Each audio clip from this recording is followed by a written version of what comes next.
Hi, it's Mike. Thanks again for tuning in to part 5 of our series on selling your home for sale by owner. This is the exciting one for most people. Most of the hard work is done now and you're packing your home and getting ready to move. So we're going to take you right now from purchase contract through the end of the sale. And most closings take about 30 days. In this video, we're going to talk about after you get the purchase contract. So let's get into it. So let's review all the terms in the purchase contract that you receive from the buyers with your attorney. Don't sign anything until you understand your rights and the rights of the buyers. Understand the earnest money. Understand when it's going to be released. Understand when the closing is going to happen. There's a lot to understand, and I recommend you go over this with your attorney. Just remember, most of the time when you're selling your home, your first buyers in are your best buyers.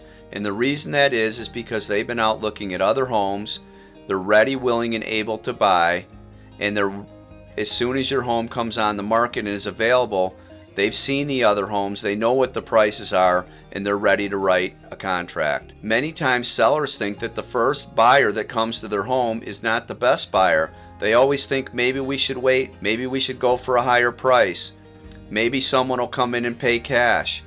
But remember, that's a mistake. The sooner you can sell the home with the first couple buyers that come in that are ready, willing, and able to buy your home, the better. Those are normally your best buyers. Waiting for something else is like dreaming. It doesn't always come out the way you think. So again, don't be offended when the buyers come in with an offer less 3% right off the bat if they know you're not paying a real estate commission. Whenever people sell their homes for sale by owner and they're listing them for the same sales price as the neighbor that just sold, it's pretty comical sometimes, the fact that they don't realize that buyers are going to come in and say, hey, you're not paying a real estate commission, so we know that and we're going to offer you less. Now, it doesn't always happen, but I would say over 50% of the time that is going to happen. Don't be offended by that. Just be aware that it's going to happen, and that's just part of the negotiations. So either accept the offer or create a counteroffer and continue until you have an accepted contract, or move on and place the home back on the market. Basically, once you have the home under contract and it's signed, the property is off the market at that point, and you can accept other offers, but they would have to be backup offers. So the next thing you want to do is get the earnest money to your title company or to the attorney handling the transaction and open escrow. It's going to be held in a bank account or escrow account at the title company. So take your property off the market or let people know you have a contract and that all other offers will be backup contracts only. Follow the days of the contract for key dates in the transaction. These are very, very critical because most closings are going to happen within 30 to 45 days of the purchase contract being signed by both parties. So that means now the time clock is running. Before that, there wasn't really a time clock. You could kind of adjust things as you went along. But now this is a race you have to finish. And there's key dates for all of the things that need to happen within the next 30 days. And on top of that, you may be in the process of getting moved. So it's a lot to deal with.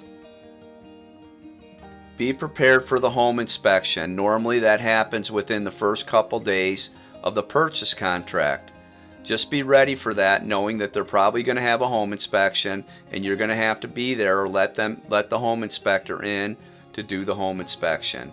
In our standard real estate contract, normally it's a 10-day inspection period.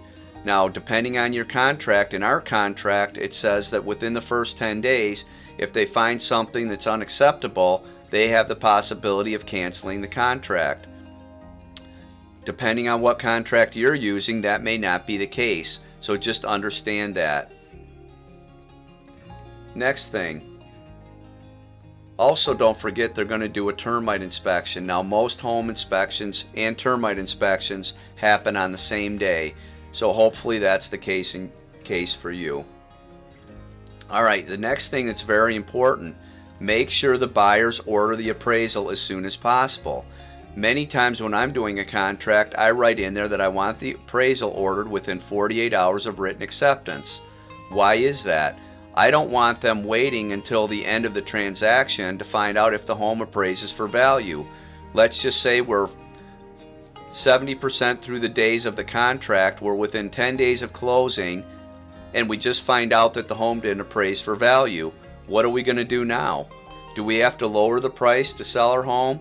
Do the buyers have to pay more? What happens at that point? So the sooner you can get all the information in the transaction, the better off you're going to be.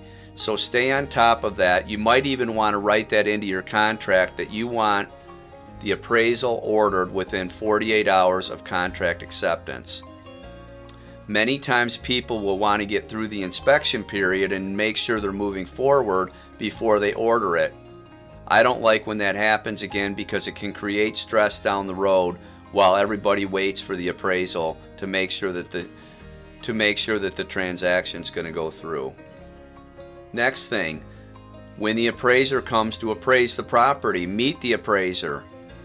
At that time, you should have comparables available to hand out to the appraiser. You need to know and provide him with information on the neighborhood. You want to give him data on your home, all the improvements that have been made over time, things that make your home worth what you're asking. There's a lot of information that you can provide the appraiser to help him because he may not be familiar with your particular neighborhood.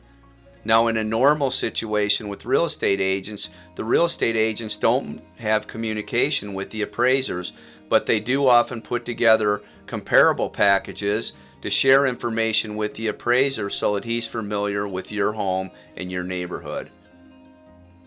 If you haven't heard anything on the appraisal, you want to contact the buyer's lender and find out if they know when the appraisal is going to be done. But the appraiser's most likely going to call you to gain access to the home. Next thing you want to do is follow up on the buyer's loan. I would recommend that you ask for weekly loan status updates from the buyer's lender, meaning every week you get an update of where they are in the loan process, what they've completed and what's not complete yet in them trying to get the loan to buy your home. If you have a cash transaction, none of this matters, but it's very important to stay on top of the transaction, and that's always one of the realtor's jobs, is to do the same thing, to contact the lender to get weekly updates on where we're at in the loan process for the buyers. Next thing that's going to happen, you're gonna when you receive the inspection response back, again usually within the first 10 or 15 days, you're going to respond to that. Every time there's a new document needed, I recommend you contact your attorney. You're going to either accept the repairs that are requested, you're going to tell what you're going to do and not do, you're going to respond back to the buyers within a certain amount of time on that, as quickly as possible.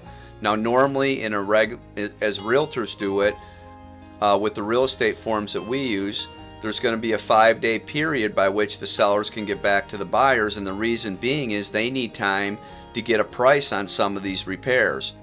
That's why earlier in our video series I recommended that you get your repairs done, or what you know needs to be repaired, earlier before you even list the home.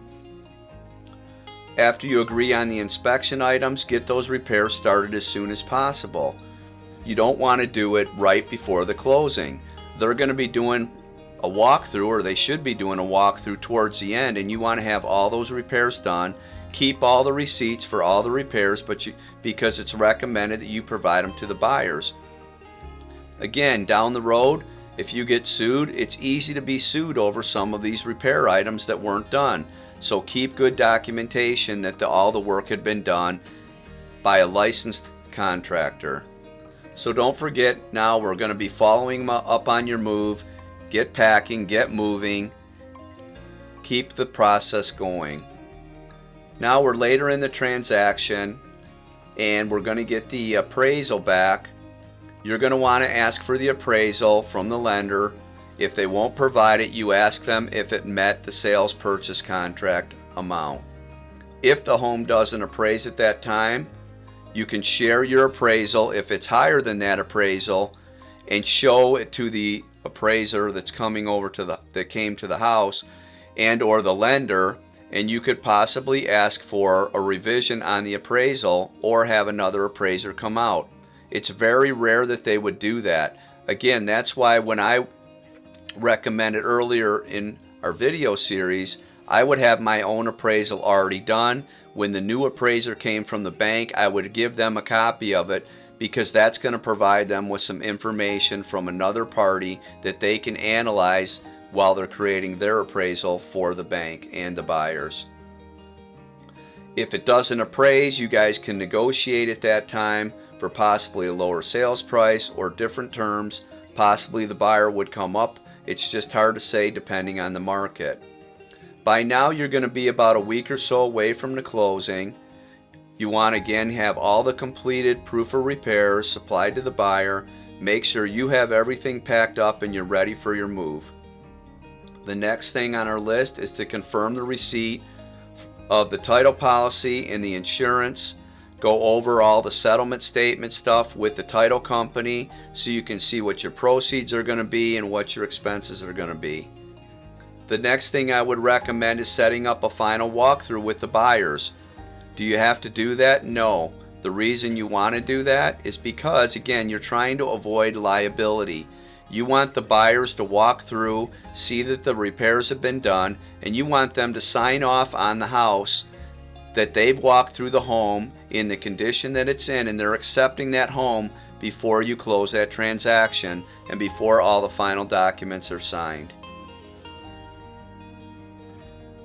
Again, continue to follow up with the lender to make sure all the documents are going to be to the title company in time. Meaning that you need all those documents in within a certain amount of time before a bank will fund the loan.